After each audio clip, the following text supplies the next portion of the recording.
నమస్తే. నేను మీ కుప్ప పద్మిని. ఇన్నాళ్ళు మీ సపోర్ట్‌ని నాకందిస్తూ, మీ ప్రేమని నాకందిస్తున్న ప్రతి ఒక్కరికి కృతజ్ఞతలు. ఇప్పుడు చూడబోతున్న ఈ వీడియో కూడా ఖచ్చితంగా మీకు ఉపయోగపడుతుంది. లైక్, షేర్ అండ్ సబ్స్క్రైబ్ చేసి మీ ఇష్టాన్ని, అలాగే మీ సపోర్ట్‌ని నాకందించండి. అలాగే ఈ వీడియో పట్ల మీ అభిప్రాయాన్ని కామెంట్ సెక్షన్‌లో కామెంట్ చేసి నాకు తెలియజేయండి. నమస్తే. నమస్తే. Welcome to our channel. నేను పద్మిని. ప్రస్తుతం మనతో పాటు వేదిక్ ఆస్ట్రాలజర్ అవినాష్ దాస్ ఉన్నారు. మాట్లాడదాం. అవినాష్ గారు నమస్తే అండి. నమస్తే అండి. ఓం నమో వెంకటేశాయ. ఓం నమ శివాయ. అస్ట్రాలజీ అనేది డెఫినెట్ గా చాలా చాలా బ్యూటిఫుల్ సబ్జెక్ట్. అయితే నేను విన్నది ఏంటి అంటే అస్ట్రాలజీని ఏదో మూఢనమ్మకంగా తీసేసుకోవటం. అంటే ప్రతి దానికి ఇంకా అమ్మో ఇప్పుడు వర్జ్యం ఎంత, ఇప్పుడు లేకపోతే దుర్ముహూర్తం ఎప్పుడు ఉంది, ఇట్లా ప్రతి దానికి ఇంక్లూడ్ చేసుకుని, అంటే ప్రతి చిన్న విషయానికి కూడా ఇంక్లూడ్ చేసుకోవటం అనేది కరెక్ట్ కాదు. అంటే అప్పుడు డెఫినెట్గా పిచ్చిలాగా మారిపోతుంది. ఎంతవరకు యూటిలైజ్ చేసుకోవాలో అంతవరకే యూటిలైజ్ చేసుకోవాలి. మోర్ ఓవర్ గ్రహాలన్నీ కూడా ఇండికేట్ చేస్తాయి, ఈ సమస్య వస్తుంది, నువ్వు ఇలా ఇలా నీ బిహేవియర్ కనుక ఇలా ఉంటే నేను ఇచ్చేటటువంటి రిజల్ట్ ఇలా ఉంటుంది అనేది ఇండికేట్ మాత్రమే చేస్తాయి. ఇఫ్ అట్ ఆల్ బిహేవియర్లో చేంజెస్ అనేది వస్తే ఖచ్చితంగా మార్పు ఉంటుంది లైఫ్లో. Behaviour plays the major role అని నేను వినడం జరిగింది. What you say Avinash? You are absolutely correct అండి. మేజర్ రోల్ బిహేవియరే ప్లే చేస్తుంది. మన అందరికీ తెలుసు, బిహేవియర్తోనే అవకాశం వస్తుంది జీవితంలో. ఖచ్చితంగా. కష్టం తర్వాత, ముందు బిహేవియర్ బాగుంటేనే, ఇంటర్వ్యూలో బాగా మాట్లాడితే, పద్ధతిగా మాట్లాడితేనే కరెక్ట్, తర్వాత అవకాశం ఇస్తారు. తర్వాత నువ్వు కంపెనీ లోపలికి వెళ్ళి పనిచేస్తావు. ముందు నేను చూస్తారు, వీడు మనిషా ఉన్మాదా. నువ్వు మనిషి అని డిసైడ్ అయిన తర్వాత కదా అవకాశం ఇచ్చేది పని చేయడానికి. ఉన్మాదికి అయితే ఇవ్వలేము కదా. బిహేవియర్ ఒక పార్ట్ ని ప్లే చేస్తుంది. బిహేవియర్ అంటే ఏం లేదు, సింపుల్ గురువే. గురువు మించి ఏ గ్రహం లేదు కదా. ఇప్పుడు ఏవో గాల్లో గ్రహాలు ఉంటాయి, ఏవో బ్రిటానియా అని, క్యాడ్బరీ అని, ఓరియన్ అని. దాని ఇంపాక్ట్ మన మీద ఉండదు. మన మీద ఉండే ఇంపాక్ట్ నవగ్రహాలే. దాంట్లో మోస్ట్ ఇంపార్టెంట్ గురువు. So behaviour is most important. దాని తర్వాత ఏదైనా. గెలాక్సీలు ఇంకా చాలా చాలా ఉంటాయి, చాలా గ్రహాలు ఉన్నాయి. వీటిల్లో ఎందుకు తీసుకున్నాం? మనకు దగ్గరలో, మన గ్యాలక్సీలో, మిల్కీవే గ్యాలక్సీలో మనకు దగ్గరలో మన మీద ఇంపాక్ట్ పడే గ్రహాలు ఇవే. యురానస్, నెప్ట్యూన్, ప్లూటో కూడా తీసుకోవట్లేదు, చాలా దూరం అయిపోయినాయి. కానీ కొంతమంది కన్సిడర్ చేస్తారు. వరల్డ్ ఈవెంట్స్ కి, ప్రపంచంలో జరిగే మార్పుల కోసం దూరం దూరం ఉండే గ్రహాలు వాడతారు. కానీ మనకు మాత్రం, మనిషికి మాత్రం నవగ్రహాల వరకే ఇంపాక్ట్ ఉంటుంది. మనకే తెలుసు మన behaviour is everything, character is everything. Definitely. Best example Chiranjeevi గారు. చూస్తూ ఉంటాం ఎంత జాగ్రత్తగా, ఎంత లౌక్యం ఉంది. కరెక్ట్. ఎంత ఎదిగినా ఒదిగే ఉన్నారు. అందుకని ఆ స్థాయి ఇచ్చాడు దేవుడు. కరెక్ట్ కదా. ఇప్పుడు నేను బిహేవియర్ గురించి మాట్లాడతా. నీ దగ్గర ఎంత టాలెంట్ అయినా ఉండొచ్చు, బిహేవియర్ సరిగ్గా లేకపోతే రూపాయి కూడా రాదు ఇంటికి, లక్ష్మీదేవి రాదు ఇంటికి. ఇప్పుడు చాలామంది ఉంటారు, నేను చెప్తాను మీకు, మనిషి జీవితం అనేది దశల వారీగా ఉంటుంది. ఇప్పుడు నేను ఆస్ట్రాలజీ ఎందుకు నమ్మాలి అని అడిగారు. నేను చెప్తాను. ఇప్పుడు ఒక మనిషి ఉన్నాడు, ఫర్ ఎగ్జాంపుల్ సత్యబాబు ఉన్నాడు. సత్యబాబు రాహు దశ బాగా నడిచింది. సత్యబాబు రాహు దశ అయిపోయింది, గురుదశ మొదలైంది. రాహు దశలో సత్యబాబు గాల్లో ఉన్నాడు. నేను తోపు, నేను తురుము, అహంకారం ఉంది సత్యబాబుకి. రాహు దశ అంటే ఆటోమేటిక్గా కొంచెం ఉంటుంది, ప్రౌడ్ ఉంటుంది కొంచెం. వాడు ఏం చేయలేడు, వస్తుంది పర్లేదు. కానీ గురుదశ నెక్స్ట్ బాగుండాలి. బాగాలేకపోతే పరిస్థితి ఏంటి సత్యబాబుది? సత్యబాబు ఏం చేయాలి? ఇప్పుడు సత్యబాబు బాగా పనిచేసేవాడు. సత్యబాబుకి ఇప్పుడు ఏమైంది? షాప్ ఏదైతే ఉండేదో అది కూలిపోయింది. గవర్నమెంట్ వాళ్ళు వచ్చి కూల్చేశారు. సత్యబాబు ఓన్ షాపు ఇప్పుడు లేకుండా పోయింది. సత్యబాబు జేబులో డబ్బులు ఉండేవి. రాహు అంటే బెట్టింగే కదా, బెట్టింగ్ పెట్టి ఓడిపోయాడు. చివరిలో గురుదశ మొదలవుతుంది కాబట్టి, గురు బ్యాడ్ కాబట్టి చివరిలో బెట్టింగ్ ఇచ్చి డబ్బులన్నీ పోయాయి. ఉన్న షాప్ ఏమో ఎగిరిపోయింది. ఇప్పుడు ఏం చేయాలి సత్యబాబు? క్వశ్చన్. గురుదశ స్టార్ట్ అయింది. ఇప్పుడు నీకు యూజ్ అయ్యేది ఆస్ట్రాలజీ. మూఢనమ్మకం అన్నారు, కానీ ఇప్పుడు ఒక్కసారి యూజ్ చేయండి. గురువు దశ మొదలైంది, నువ్వు ఏం చేయాలి? ఇప్పుడు నీ పరిస్థితి అంతా బ్యాడ్ అయిపోయింది, నువ్వు ఏం చేయాలి? యాక్చువల్గా నీ గురుదశ బ్యాడ్ అయిపోయింది. నువ్వు ఎక్కడికి, ఇప్పుడు వాడు సత్యబాబు నేను మెకానిక్ అవుతాను అని డిసైడ్ అయ్యాడు.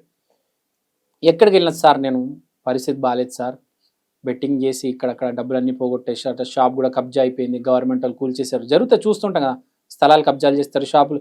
అలా నా షాప్ పోయింది సార్, నా డబ్బులన్నీ ఏం లేదు సార్, మెకానిక్ అవుతాను సార్, మీ దగ్గర పని నేర్పించండి సార్ అని అంటాడు. 10 షాపులకి వెళ్ళి అడుగుతాడు. ఏమవుతుంది? ఎవ్వరు అసిస్టెంట్ కింద పెట్టుకోరు. ఎందుకంటే ఒక గురువే కదా అసిస్టెంట్కి నేర్పించాలి. గురువు పాడైంది, గురువే దొరకడు. గురువు దొరకడు. అప్పుడు నువ్వు ఏం చేయాలి, నువ్వు గురువుగా యాక్టింగ్ చేయాలి. అవును, నీకు దిక్కేముంది, నీకు దిక్కు లేదు ఇంకా. నువ్వు గురువుగా యాక్టింగ్ చేయాలి. నువ్వు you have to become the guru. నటించవలసిన అవసరం వచ్చినా నువ్వు గురువుగా యాక్టింగ్ చేయాలి. బుద్ధ దశలో తెలివితేటలు వాడాలి, బిజినెస్ చేయాలి.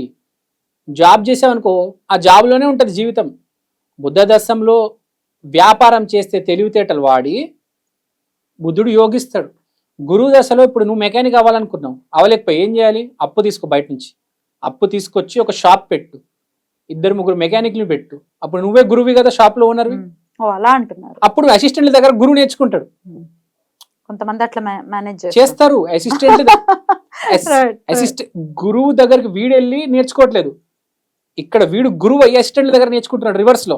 Now I got it. Yeah, కొంతమంది బొటిక్స్ పెడుతూ ఉంటారు. అవును, వాళ్ళకి ఏమీ తెలీదు, ఏం తెలియదు, వర్కర్లు పెట్టుకుని చేసేస్తుంటారు. They will be like I am the designer. ఇది కూడా అలాంటిదే. Same, right, exactly. సో గురువు దశ ఎవరైతే పాడైపోయిందో బాధపడాల్సిన అవసరం లేదు. జీవితంలో దేన్నైనా మేనేజ్ చేయొచ్చు. జ్యోతిష్యం, జ్యోతి ప్లస్ ఈశా, లైట్ ఇచ్చే దేవుడు, దశని దిశని చూపించే దేవుడు. జ్యోతిష్యం సహాయం తీసుకొని జ్యోతిష్యంలో దేవుడు ఉన్నాడు. ఫస్ట్ స్పిరిచువాలిటీనే అది, జ్యోతిష్యం అనేది. It is a part of spirituality. నువ్వు గురువులాగా యాక్టింగ్ చేయి. నువ్వు మెకానిక్ అవ్వలేకపోయావు, మెకానిక్ షెడ్ పెట్టేసుకో. నువ్వు స్టూడెంట్ అవ్వలేకపోయావు, నువ్వు టీచర్ అయిపో. Manage manage. ఇప్పుడు మీరు బుట్టికి చెప్పారు, ఇప్పుడు నీకు యాక్టింగ్ రాదు, యాక్టింగ్ స్కూల్ పెట్టే. నువ్వు ఒక టీచర్ని పెట్టు, మెల్లిగా టీచర్ దగ్గర నువ్వు నేర్చుకో ఫస్ట్. తర్వాత మళ్ళీ నువ్వు స్టూడెంట్స్ ముందు నువ్వు వచ్చాయి. It is all acting. ట్రిక్కీగా ప్లే చేయాలి. ఎందుకంటే పరిస్థితి, జీవితం అంటే పరిస్థితి. ఇప్పుడు మరి ఒకవేళ మీరు ఇప్పుడు నాకు చెప్పిన దాన్ని బట్టి అర్థమైంది ఏంటంటే, ఒకవేళ దశ మారి మన దశ ఫెయిల్ అయ్యింది, ఆ దశ మనకి యోగించేటటువంటి పరిస్థితి లేదు అన్నప్పుడు ఇట్లా గురు దశ ఫెయిల్ అయితే ఇలా చేయాలి. శని దశ ఫెయిల్ అయితే, ఇప్పుడు శని దశ ఫెయిల్ అయితే రోజు కష్టపడు అంతే. చాలా ఆల్టర్నేటివ్. ఇంకా వేరే ఆల్టర్నేటివ్. ఖాళీ ఉండొద్దు. ఖాళీ ఉన్నావా డ్యామేజ్ జరుగుతుంది, డబ్బులు వెళ్ళిపోతాయి. ఒక్క నిమిషం కూడా ఆలోచించడానికి కూడా టైం ఉండకూడదు. రోజుకి 18 గంటలు కష్టపడాలి. శని దశ మొత్తానికి పోతాయి. పని చేయాలి, పని చేస్తూ ఆలోచించడానికి టైం ఉండకూడదు నీకు. ఒక్క నిమిషం అంటే మొత్తం ఫెయిల్ అయితే, నేను చెప్పేది 100% ఎవరిది అవ్వదు. ఫెయిల్ అయితే పగల నుంచి రాత్రి దాకా నువ్వు కష్టపడుతూనే ఉండాలి. అప్పుడు శని ఇంప్రూవ్ అవుతుంది. గురువు కూడా సేమ్, పొద్దున్న నుంచి సాయంత్రం రాత్రి దాకా నువ్వు గురువుగా ఉండాలి. 10 మందికి ఏదో ఒక నాలెడ్జ్ ఇవ్వాలి. నీకున్న నాలెడ్జ్తో చెప్పాలి, ఇంప్రూవ్ అవుతుంది. నీకున్న నాలెడ్జ్ నువ్వు ఏదో నేర్చుకుంటావు జీవితంలో. గురుదశ స్టార్ట్ అయింది, ఆ నాలెడ్జ్ ఇవ్వడం మొదలెట్టు. నువ్వు ఎప్పుడో స్కూల్లో లెక్కలు నేర్చుకొని ఉంటావు. ఇప్పుడు నువ్వు మెకానిక్ అయిపోయావు, నీకు అవసరం లేదు. కానీ కూడా నువ్వు సాయంత్రం పూట పిల్లల్ని పిలిచి ఫ్రీగా ట్యూషన్ చెప్పి వాళ్ళకి నాలెడ్జ్ ఇవ్వాలి. గురువు దశలో మనము గురువు అవ్వాలి. ఇప్పుడు మీరున్నారు, మీ గురు దశ స్టార్ట్ అవుతుంది. మీరు ఏం చేయాలంటే ప్రపంచానికి ఏదో ఒకటి నేర్పించాలి. మీ పిల్లలకి చదువు, ప్రపంచానికి యూట్యూబ్ వీడియోల ద్వారా స్పిరిచువాలిటీ, లేకపోతే ఏదో ఒకటి ఇవ్వాలి, నాలెడ్జ్ ఇవ్వాలి. సూపర్ సక్సెస్ గురు దశ మీది. మీ గురువు 70% బాగున్నాడు, 100%కి వెళ్ళిపోతాడు కదా. అలా చేయాలి. ఒకవేళ రవి దశ ఫెయిల్ అయితే, ఆర్డర్ లో వెళ్దాం మనం. రవి దశ ఫెయిల్ అయితే సింపుల్ అండి. రవి దశ ఫెయిల్ అయితే సూర్య నమస్కారాలు చేసుకోండి. గవర్నమెంట్ తో కలిసి పనిచేసే ప్రయత్నాలు చేయండి. ఏదైనా కాంట్రాక్ట్స్, పొలిటీషియన్స్, సూర్యుడు అంటే పొలిటీషియన్స్ కాబట్టి పొలిటికల్ సర్కిల్లో తిరగండి, పాలిటిక్స్ లో తిరగండి. పెద్ద స్థాయికి టార్గెట్ కొట్టండి. రాజు అంటారు కదా, సూర్యుడు అంటే రవి అంటే రాజు పొజిషన్ కి టార్గెట్ చేయండి. చంద్రుడు అంటే ఇమోషనల్. సో కొంచెం ఇమోషనల్గా ఆలోచించండి. సక్సెస్ అనేది మన దశ బట్టి. ఇప్పుడు రాహు దశలో ఉన్నాడు, సాఫ్ట్వేరు, కెమెరా, మీడియా, ఈ రంగం. చంద్రదశ స్టార్ట్ అయింది. చంద్రదశ ఏంటంటే ఫస్ట్ నువ్వు కొంచెం ఇమోషనల్గా ఆలోచించడం, మనుషుల పట్ల, మీ పేరెంట్స్, మీ భార్య, పిల్లల పట్ల కొంచెం ఎమోషనల్గా ఏ డిసిషన్ అయినా విత్ ఎమోషన్ తీసుకో. గురువులో నువ్వు ఏం చేస్తావు అంటే లౌక్యం వాడి డిసిషన్ తీసుకుంటావు. బుధ దశలో తెలివితేటలు వాడాలి.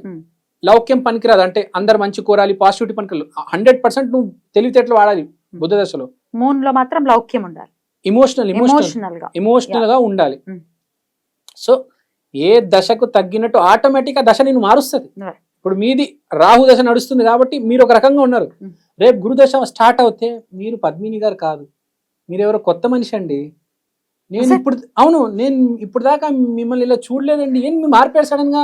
కాదు, ఏంటి మీరు కాషాయం బట్టలు వేసుకొని వచ్చారు, అంత డిఫరెన్స్. ప్రవచనాలు చెప్తున్నారు, పాటలు పాడుతున్నారు, Right. స్పిరిచువల్ వీడియోలు చేస్తున్నారు. నాకైతే అదే కనిపిస్తుంది. ముందు ఇలా ఉండేవాళ్ళు కాదే, మేకప్ వేసుకోనే వాళ్ళు, మంచి మంచి కలర్ చీరలు వేసుకునే వాళ్ళు. అట్లా మార్పు వస్తుంది. మార్పు వస్తుంది. గురుదశ అంటే ఆధ్యాత్మికత వైపు తీసుకెళ్తాడు దేవుడు. ఓకే, ఇప్పుడు మూన్ అండ్ సన్ అయిపోయింది. మరి గురువు రాహు ఫెయిల్ అయితే, రాహు ఫెయిల్ అయితే మనం చెప్పాం కదా, Hmm. Larger than life. Main గా ఈ కెమెరాలు, Hmm. మీడియా రంగం, సినిమా రంగం దీంట్లో ట్రై చేసుకుంటే చాలా మంది లార్జర్ దెన్ లైఫ్ ఆలోచించాలి. ఈ లోకల్ పనులు కాకుండా చిన్నవి కాకుండా పెద్దవి ఆలోచించాలి. లేకపోతే రాహు అంటే టెక్నాలజీ, ఈ టెక్నాలజీకి సంబంధించిన సైడ్ పోతే మంచిది. ఈ చిప్పులు, సాఫ్ట్వేర్లు, ఇప్పుడు మన సాఫ్ట్వేర్ ఇంజనీర్స్ అందరు రాహునే. సో వీళ్ళందరూ అటు సైడ్ పోతే బెటర్. శుక్రుడు ఫెయిల్ అయితే, శుక్రుడు ఫెయిల్ అయితే మీ భార్యకి రెస్పెక్ట్ ఇవ్వు. ఫస్ట్ భార్యకి రెస్పెక్ట్ ఇవ్వకపోయి నోటికి వచ్చినట్టు మాట్లాడి ప్లేట్లు ఇసరు కొట్టి గొడవలు పెట్టడం ఇవన్నీ నడవదు. డబ్బులన్నీ వెళ్ళిపోతాయి, ఇంట్లో ఒక్క రూపాయి ఉండదు. లక్ష్మీదేవి ఆరాధన, భార్యకి వాల్యూ ఇవ్వాలి. అది కేతు అంటే ఏం లేదండి, దేవుడిని నమ్మాలి, స్పిరిచువాలిటీ. దేవుని మించింది లేడు. అల్టిమేట్ దేవుడు, అసలు బెస్ట్ దశ కేతు దశ. అల్టిమేట్ ప్రపంచంలో ఇప్పుడు దాకా కోటీశ్వరులు, మిలినియర్స్, బిలినియర్స్ అందరికి కేతు దశలోనే డబ్బులు వచ్చాయి. అంబానీ గారికి ఆ 7 years లోనే అంత మార్పు ఉంటుందా? అంబానీ గారికి కేతు దశలోనే మొత్తం డబ్బు వచ్చింది. బ్యూటిఫుల్. పెద్ద పెద్ద అందరికి కేతు దశ అంటే వాళ్ళు చేసింది ఏం లేదు, అంత పూర్వజనం నుంచి వస్తుంది మంచి పనులు చేయడం వల్ల. ఇక కుజుడు ఫెయిల్ అయితే, కుజుడు ఫెయిల్ అయితే ఏం లేదండి, ధైర్య లక్ష్మి. ధైర్యాన్ని నమ్ముకొని ముందుకెళ్ళు. ధైర్యే సాహసే లక్ష్మి, దాన్ని మించింది ఏది లేదు నవగ్రహాల్లో. ఏదేమైనా ఈ ధైర్యం ఒకటి పట్టుకొని నడవాలండి ముందుకి. ఇవాళ లోకంలో ఎమర్జెన్సీ వస్తే ఒకటి చెప్పాలండి ఫ్రాంక్గా, ఇద్దరే కాపాడతారు.